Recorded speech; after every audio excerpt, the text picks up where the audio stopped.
এখন আমি আমি আমার কথা হচ্ছে যে একজন দায়িত্বশীল মাঠ প্রশাসনের কর্মকর্তা কোনো প্রকারে খারাপ, আমি আপনার সাথে কোনো প্রকারে খারাপ আচরণ করতে পারি না। আমার ভুল হলে আমাকে আপনি সংশোধন করার সুযোগ কিভাবে সংশোধন করবো, কিন্তু ওনার যদি উনি যে আমার সাথে যে বিহেভ করছে, আপনার আমার রেকর্ড আছে, আপনি দেখেন ওনার বিহেভের বিরুদ্ধে আপনারা কি অবস্থা নেবেন সেটা নেই। উনি তো আমার বক্তব্যটা শুনবে, আমি কারো বিরুদ্ধে অভিযোগ করবো কিনা, আমার যদি কোথাও ভুল হয় বা আপনি যেরকম ভুলটা আমাকে সংশোধন করে দিচ্ছেন, 1 মিনিট, আপনি যেরকম আমাকে ভুলটা সংশোধন করে দিচ্ছেন কালার বিলবোর্ডের বিষয়, উনি তো আপনার পর্যন্ত আসা দরকার ছিল না। তো মাঠ প্রশাসন কিছু প্রার্থীদের সাথে পক্ষপাতিত্ব আচরণ করতেছে, কাজে এটা তীব্র নিন্দা প্রতিবাদ জানাই। নির্বাচনে মাঠ পর্যায়ে যে প্রশাসনের কর্মকর্তারা আছে, এটা আমার সাথে প্রশাসনের কর্মকর্তা যিনি আছেন ইনি আমার সাথে অত্যন্ত আচরণ করেছেন,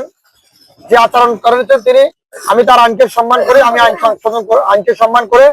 সে ভুল আমি সংশোধন করেছি।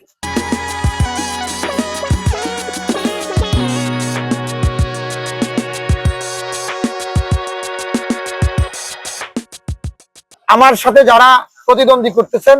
তারা অনেকে আচরণবিধি লঙ্ঘন করছেন, ওনার চোখে পড়ছে কিন্তু উনি না পড়ার ভান করে, না দেখার ভান করে উনি আজকে এতদিন 26 তারিখ থেকে আজকে মাসের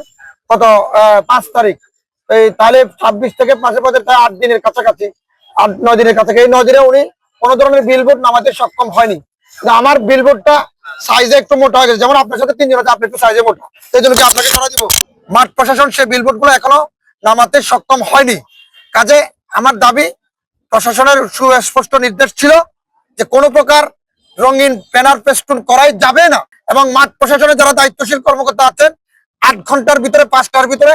তাদের প্রত্যাহার এবং তাদের শাস্তিমূলক কি ব্যবস্থা গ্রহণ করছেন সেটা গণমাধ্যমের সামনে প্রশাসন বলবেন। যারা এত কষ্ট এত পরিশ্রম করে আজকে 2 দিন আমাকে সময় দিয়েছেন, আমার জন্য চিন্তা করেছেন, আমার কাছে ছুটে এসেছেন, তাদের সকলের প্রতি